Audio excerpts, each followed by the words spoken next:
Everybody, welcome to the free video. Today we had a pretty violent snapback rally, which is the kind of thing that you expect in this market. If we look at a daily chart, you can see we just, bam, came right back up post FOMC. This is normal for this type of environment. If we look here at a 15-minute chart, what I'm looking for and stuff like this is not only like here these levels to get back to blue, but also in terms of looking at the ticks. And if the ticks get over 1,000, and especially at 1,200, that's massive buy programs and short covering, and you just go with it. So the ones that stuck out today and the text alerts that I sent out looked like this.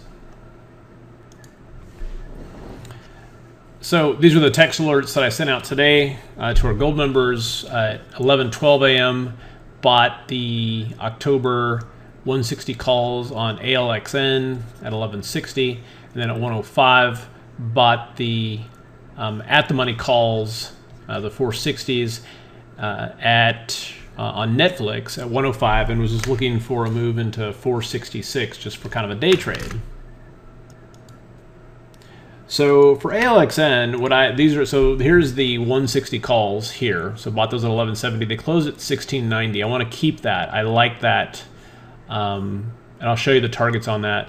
And then later in the day, I actually ended up buying the 185 November calls, and I'll show you why I did that. And that was toward the end of the day. And then of course sold a put spread to help kind of reduce some of the theta.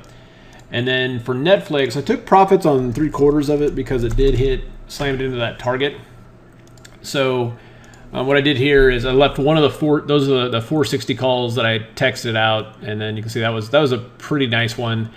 And then I bought some of the 450s and the 455s. I took profits on about 3/4 of those, and then that put spread, just leaving it there. So we'll look at the charts on that.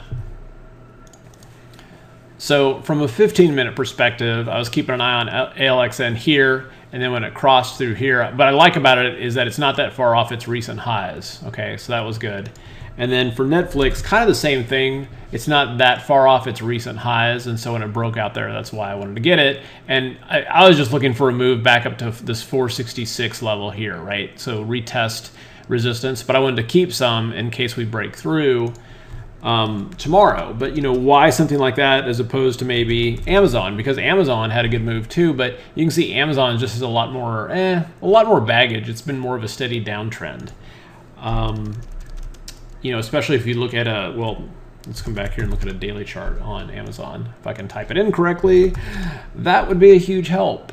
So on a daily chart on Amazon, you can see the old high was 408. We're pretty far off those levels compared to Netflix, which actually is not that far off its old highs. So hopefully that makes sense. And of course, ALXN here is just tearing it up. This stock has just been kind of on an afterburner here. So for this, I'm looking for a retest of the highs. But then if we go to a weekly squeeze here, you can see, this thing could just, so I'm looking for 200 bucks, and that's why I bought those November calls. All right, and so that's what I like to do with the text alerts, is as I'm seeing this stuff, I can set it up from there. Okay. And then also just kind of keep in mind today the VIX. If we go back to a daily chart here on the VIX, you can see that a lot of this market is, you can hear my dogs in the back there, a lot of this market is just kind of a slave to the VIX. Here we slam back to the VIX, to the mean there. That's when the markets rallied. Then boom, we come back up, markets fall apart. Boom, we've come back down. So we're at support. And even though stocks had a good rally today, you can see TLT was also strong. And FXY didn't sell off, at least not today here. And to me, I just kind of look for them. That just tells me that the market may have a little bit more upside to it. But at this point, I'm looking to if there's strong stocks like Netflix and ALXN and even Twitter, cool. I'll focus longs in those. But in weaker stocks like the Pricelines of the world, that's my dog again, I'm looking at selling call credit spreads on these rallies. All right. And just a reminder, Wednesday night, Bruce will be teaching his class on stock spreads. This is more of an intermediate to advanced class, creating spreads for income on stocks. If you've never traded them before, that's also fine. He'll be definitely talking about this adjustment techniques. Those are important.